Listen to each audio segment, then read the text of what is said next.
ಪಶ್ಚಿಮ ಬಂಗಾಳದಲ್ಲಿ ಹೊಸ ಸರ್ಕಾರ ರಚನೆಯ ಸಿದ್ಧತೆಗಳು ತೀವ್ರಗೊಂಡಿರುವ ಬೆನ್ನಲ್ಲೇ ರಾಜ್ಯ ವಿಧಾನಸಭೆಯನ್ನು ಅಧಿಕೃತವಾಗಿ ವಿಸರ್ಜಿಸಲಾಗಿದೆ.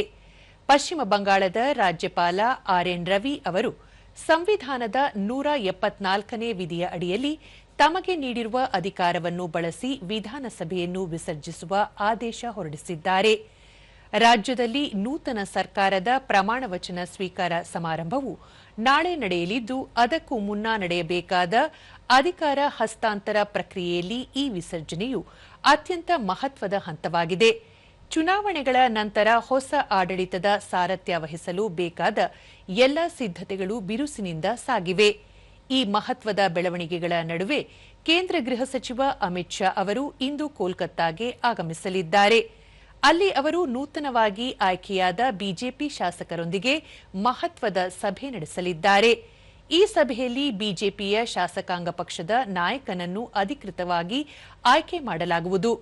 ಹೊಸ ಸರ್ಕಾರದ ಸ್ವರೂಪ ಮತ್ತು ಸಚಿವ ಸಂಪುಟದ ಸದಸ್ಯರ ಆಯ್ಕೆಯ ಕುರಿತು ಭಾರೀ ಕುತೂಹಲ ಮೂಡಿಸಿದೆ. ನಾಳೆ ನಡೆಯಲಿರುವ ಸಮಾರಂಭದೊಂದಿಗೆ ರಾಜ್ಯದಲ್ಲಿ ಹೊಸ ರಾಜಕೀಯ ಅಧ್ಯಾಯ ಆರಂಭವಾಗಲಿದೆ.